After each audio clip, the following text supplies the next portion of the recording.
মানুষের জীবনে বিপদ আসবে এটাই স্বাভাবিক, কিন্তু কখন কোন মুহূর্তে কোন অবস্থায় বড় একটা বিপদের সম্মুখীন হতে হয় আমাদেরকে সেটাই আমরা কখনোই বুঝতে পারি না। তো তেমনই একটা বিপদ ঘটে গেল। তো এমন বিপদের কথা শুনে আমরা তো মানসিকভাবে খুবই দুর্বল হয়ে পড়েছি। আসসালামু আলাইকুম সবাইকে। সকালবেলা ঘুম থেকে উঠে সমস্ত কাজকর্ম সেরে এই যে ডিমগুলো ভিজিয়ে রেখেছিলাম সেই ডিমগুলো এখন পরিষ্কার পানি দিয়ে আমি ধুয়ে নিয়েছি। আর এই ডিমগুলো কিন্তু গতকাল রাত্রে আনা হয়েছিল।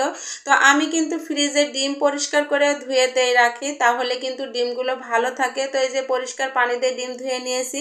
এখন এই ডিমের পানি ঝরে যাবে, তারপরে শুকনো হয়ে যাবে, তখন আমি ফ্রিজে তুলে রাখবো, তাহলে ডিমগুলো অনেক দিন ভালো থাকে। আর এদিকে দুপুরে রান্না করব, মাছ ছিল না বাসায়। তো সেই মুহূর্তে 11টার দিকে যে মাছওয়ালা মামা চলে এসেছে। তো ওনার কাছে বলতেছিলাম কি কি মাছ আছে। তো উনি বলতেছিল ইলিশ মাছ, পাকাল তোড়া, আর ছিল পাঙ্গাস মাছ। আর এদিকে আবার বৃষ্টিও হচ্ছিল। তো তাসিনের বাবা বলতেছিল কেমন ইলিশ। তো উনি এই যে দেখাচ্ছিল, এগুলো কিন্তু গোটকা ইলিশ। তো দামে আবার ফাটানো, 650 টাকা কেজি বলতেছিল। তো এখান থেকে আজকে মনে হয় ইলিশ মাছই নেওয়া হবে। আর এই যে এটাও 550 টাকা। তো দুই রকমের মাছ ছিল, ছোট ছোট। তো এখান থেকে এই যে ইলিশ মাছই নেওয়া হলো, যেহেতু আমরা ইলিশ খাই না, অল্প করেই নেওয়া হয়েছে। তাসিন, আমি তো খাই না অ্যালার্জির কারণে, শুধু তাসিনের বাবা খাবে। আর এইদিকে আবার আমি উপরে চলে এসেছিলাম ইলিশ মাছ নিয়ে। তারপরে দেখতেছি পাকাল তোড়া মাছও নিয়ে এসেছে। আর এই মাছগুলো কিন্তু খুব পিচ্ছিল হয়, কাটতে খুবই সমস্যা হয় আমার। তো এই মাছগুলো আপনাদের এলাকায় কি না নামে পরিচিত অবশ্যই কমেন্ট করে জানাবেন। আমরা তো পাকাল তোড়া বলে থাকি। আর এদিকে এই যে 3টা ইলিশ 650 গ্রাম হয়েছিল। তো ছোট ছোট ইলিশ। তো এগুলোর মধ্যে একটা আমি নিব, নিয়ে রান্না করব, আর 2টা ফ্রিজে তুলে রাখবো। তো এই যে আজকে রান্না বান্না কিন্তু আপনাদের সঙ্গে শেয়ার করিনি। তো এই যে টাটকা ওল আর টাটকা মাছ দিয়ে রান্না করেছি। ওল মাছের তরকারি কেমন হয়েছে বলুন তো। তো তারপরে আবার দুপুরে তাসিনের জন্য আর তিশার জন্য সবজি খিচুড়ি রান্না করেছিলাম, একটু পাতলা পাতলা করে। ওরা যেহেতু ইলিশ মাছের তরকারি খাবে না, এই কারণে ওদের জন্য দুপুরে খিচুড়ি রান্না করে খাইয়েছি। তো তারপরে এই যে আমরা রাত্রে বেরিয়ে পড়েছি। তো খাওয়া দাওয়া শেষে দুপুরে তাসিনের বাবা ঘুমাচ্ছিল, ওই টাইমে একটা আমাদের কাছে সংবাদ আসে যে আমাদের এক ছোট ভাই কাজ করতে করতে কারেন্ট শর্ট খেয়ে নিচে পড়ে গিয়েছে, তার অবস্থা খুবই খারাপ, সে হসপিটালে ভর্তি।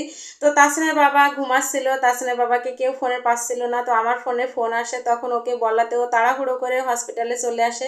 তো আমি তাকেই দেখতে যাচ্ছি। তো এখান থেকে কিছু ফল নিব। আর এই যে রাতের রাস্তা। তো এখন আমরা চলে যাব হসপিটালে। আর তাসিন আর ওই যে ওর বাবা তো আগে, আর তিশা তো পিছে দৌড় লাগিয়েছে। এখন আমি পিছনে আসি। তো আস্তে আস্তে যাচ্ছিলাম। তো এখানে দেখতেছিলাম অনেকজন আছে। তো আমাদের এই যে লিপটন সাহেব, সবাই চেনেন ওনাকে। তো উনি হঠাৎ করে এই যে এমন একটা বিপদ ঘটে যাবে বুঝতে পারিনি, যেহেতু বাইরে বৃষ্টি হচ্ছিল আর ও পোলে উঠেছিল কি কাজ করতেছিল, ওখান থেকে শর্ট করে এই যে নিচে পড়ে যায়। নিচে পড়ে যে ও কিন্তু অনেক মানে ব্যথাগ্রস্ত। তো মাথায় লেগেছে, মাজায় লেগেছে। তো অনেকেই কিন্তু ফোন করে আমার কাছে জানতে চেয়েছিলেন লিপটনের কি অবস্থা। আলহামদুলিল্লাহ লিপটন সাহেব এখন ভালোই আছে। তো এরকম একটা বিপদের কথা শুনে সবারই মনটা খারাপ। আসলে কেউই বুঝতে পারেনি যে এরকম একটা সমস্যা হয়ে যাবে। আসলে বাইরে বৃষ্টি হচ্ছিল, এই কারণে সমস্যাটা এই জায়গা থেকে হয়েছে। এদিকে যে একটা ভাগ্নে বসেছিল, তারপরে যে তারিক ভাই বসেছিল, তারপরে লিপটন ভাইয়ের বউ ছিল, তো ওর মেয়ে ছিল। তো ওদের বাড়ির লোক সবাই চলে যাওয়ার পর থেকে কিন্তু আমি ভিডিওটা করেছি, কারণ এখানে অনেকজন ছিল। আর লিপটন যেহেতু একলা, মানে একটা ছেলে, ওর বাবা মায়ের তো টেনশন একটু বেশিই থাকবে, এক ভাই এক বোন ওরা। আর এদিকে তানহা বাবু আর তানহা বাবুর বাবা একটু বাইরে গিয়েছিল। আর তানহা বাবু এসে যে লিপটন ভাইয়ের মেয়ে সোহামনির সাথে তো খুবই খেলা খেলতেছিল। এত দুষ্টুমি, এত পাকনা সোহামনির কাছ থেকে এসে সারাদিন সে সোহা বন্ধু, সোহা আপু করতেছিল। এটা নিয়ে আমরা যে কি হাসাহাসি করতেছিলাম তা বলার কথা না। এখানে তো ওরা খুবই গল্প গুজব করতেছিল। যাই হোক, লিপটন ভাইয়ের জন্য সবাই আপনারা দোয়া করবেন, লিপটন ভাই যেন তাড়াতাড়ি সুস্থ হয়ে বাড়ি ফিরে, এই দোয়াই করি। তো আল্লাহ অল্প দিয়ে দিয়েছে। আর এইদিকে এই যে দেখাশোনা করে আমরা এখন বাড়ি চলে যাচ্ছিলাম। আর এই যে রাতের হসপিটাল, তো একদম নিরিবিলি ফাঁকা। এখন আমরা হাঁটতে হাঁটতে চলে যাব, আমাদের গাড়িটা সামনে রাখা আছে। তো গাড়িতে উঠে ব্যাগ দিব বাড়িতে। তো আজকের মতো এখানেই বিদায় নিচ্ছি। সবাই ভালো থাকবেন, সুস্থ থাকবেন, আর আমাদের জন্য দোয়া করবেন। তো আবারও দেখা হবে পরবর্তী ভিডিওতে। আল্লাহ হাফেজ।